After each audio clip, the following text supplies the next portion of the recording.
All right, folks, a lot of drama happening when it comes to HBCU presidents. We're going to show you again Will Packer, Florida A&M, a prominent graduate, just ripped into one of the choices for their finalists, targeting a black, what he calls a black MAGA Republican. Now, Bethune-Cookman, also in Florida, they've announced the finalists, three finalists for their president to lead the historic 124-year-old HBCU in Daytona Beach. A 15-member search committee of board members, faculty, students, alumni, community leaders have narrowed the field to the candidates. They will each visit the campus for interviews and community conversations. The finalists are Dr. Albert Mosley, the president of Morningside University in Iowa, a first-generation college graduate. He holds degrees from Duke and Yale, is known for innovation, expanding access. Dr. Tundra Nika Coleman Farrell, vice president of academic affairs at Palm Beach State College. She leads the 5-campus system with more than 40,000 students. She's an alum of Florida Atlantic University, known for student success and equity leadership, and also Dr. Sharonda Gibbs, the dean of business and economics at Morehouse College. She has degrees from Grambling State, Jackson State, and is respected for her work in entrepreneurship and faculty development. So that's what's happening at Bethune-Cookman. We told you earlier the week the president of Jackson State abruptly resigned. They still have not given any reason why he has resigned. And the presidential search at Florida A&M is not going well. And Rattler Nation, and I've gotten emails from folks about what's going on at Florida A&M, and they say that one candidate absolutely should not be considered.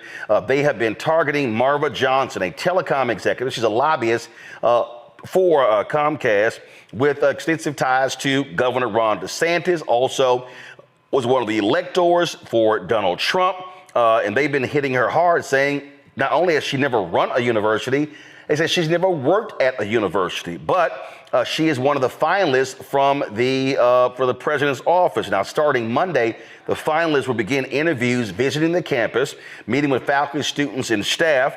And also the interviews will be live streamed. We'll be carrying those interviews right here on the Black Star Network. Now, as I said, Florida A&M alum Will Packer, Hollywood producer who's given lots of money. The amphitheater on campus is named after him. He dropped this video last night and has continued to put pressure, calling on Florida A&M Rattlers to stand up. And again, he is specifically targeting Marva Johnson, saying she is grossly unqualified to even be a finalist to be the president of Florida A&M. This is what he dropped on social media.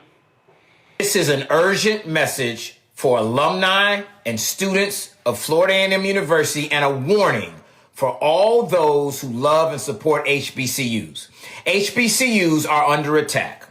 MAGA is trying to take over leadership at several of our beloved institutions. Right now, FAMU is in the bullseye. Hear me loud and clear. Right this very minute, a group of activist Republicans are trying to put in the highest position of power someone who is solidly and objectively unqualified for it. Her name is Marva Johnson. FAMU deserves better.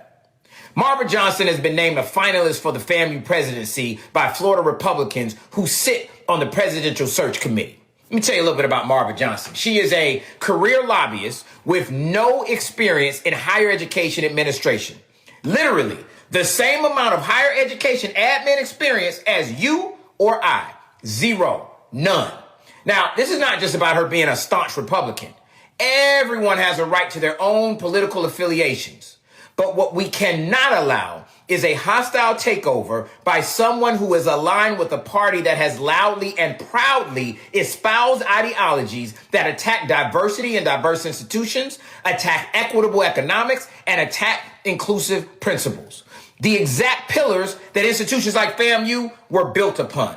There is no place for that hateful and divisive rhetoric, not at the College of Love and Charity. As an active and proud alumni who has given money, who has given time, and who has given untold effort to the place that helped shape me, I refuse to sit idly by and watch others attempt to destroy the legacy that so many who came before us have built. Neither should you. Now, this process is moving fast. These 13 individuals make up the FAMU Board of Trustees. Possibly as soon as next week, they will vote on the next president. We have to act now. I want you to take a minute to do two things. First, screenshot this page right now and reach out to as many of these trustees as you can to let them know that FAMU is too important to be entrusted to the likes of Marva Johnson. Second, I want you to add your name to the FAMU Deserves Better petition created by FAMU students at change.org. And then stay tuned for more details on student-led protests taking place on campus in Tallahassee next Wednesday, May 14th. It's time to take a stand right now, Rattler Nation. FAMU deserves better. Let's go. That's a really strong statement there, Candace. And here's the thing that we have been talking about. When you look at your prominent HBCUs, most of them are state schools located in red states. And so the reality is, folks like Governor Ron DeSantis, they have control over that. But even though Bethune-Cookman is a private institution, same thing has happened there. There's been a lot of criticism of them. If you might remember, they were the ones who invited, as the keynote speaker, the commencement speaker, Betsy DeVos when she was education secretary. And man, that didn't go over well. No, it did not. And, that's what you call advocacy. When you look at what Will Packer is doing, that's what you call informing people, giving them information that we are not seeing in the headlines and letting them do their own research and finding out the truth for themselves. It's because he is telling the truth. It would be very difficult to have someone that has no experience run a university. She hasn't even been at a university. That's really impossible in the world of academia. You normally have to go through certain thresholds before you even get to a point to be considered to be a candidate in order to go through the process. It is a very, very tight process. But what I really like is what students are doing, because the students are the ones who are paying the tuition. The students are the ones who are getting out loans in order to go to this college. And it makes sense for them that they have the voice in order to make sure that things happen or don't happen. And having that power is really important to realize. So I'm just glad to see that that is happening, because they do have a say in the process, and they should have a say in the process if they don't. When they have the opportunity to hear all of these candidates, I do hope that the students will come and listen to the presentations, because they normally have that as a part of the interview process. You have to talk about your ideologies, how you see leadership, how you will manage the school, what are your plans for the school. And all of this is open for people to sit down and listen to. Again, when you are informed, you are a better advocate for everything. So they have the change.org petition, and hopefully, and I'm sure that that's going to be married to actual action and going out and listening to candidates that are in fact qualified. Michael? Yeah, I agree. And I think that, once again, this is an example of how elections have consequences, because we've seen Governor Ron DeSantis, we've seen his attack on African-American history in the state of Florida. And a lot of people think that this is a further play to gain more control over education in the state of Florida. So here we're talking about an HBCU.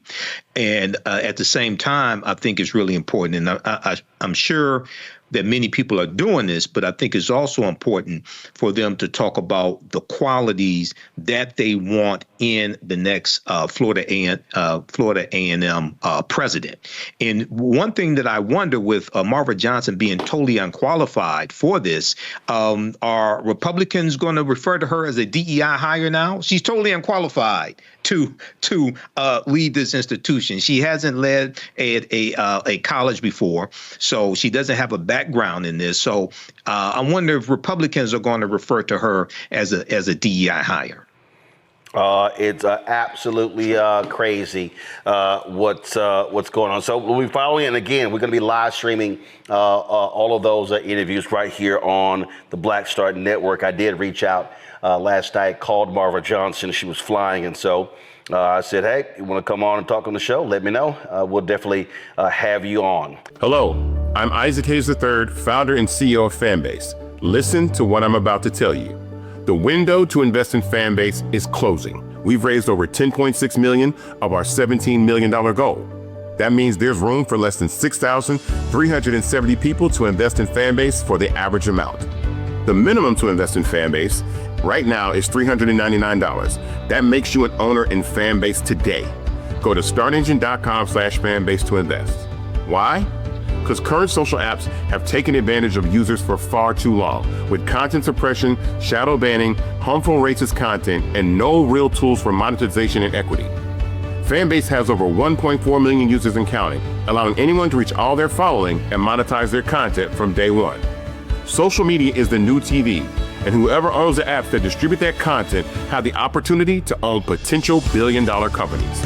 While big platforms with uncertain futures are failing to serve their users, Fanbase is stepping up to fill the gap. Don't wait until it's too late. Invest now, invest for yourself and your future. Go to startengine.com/fanbase and own the next generation of social media.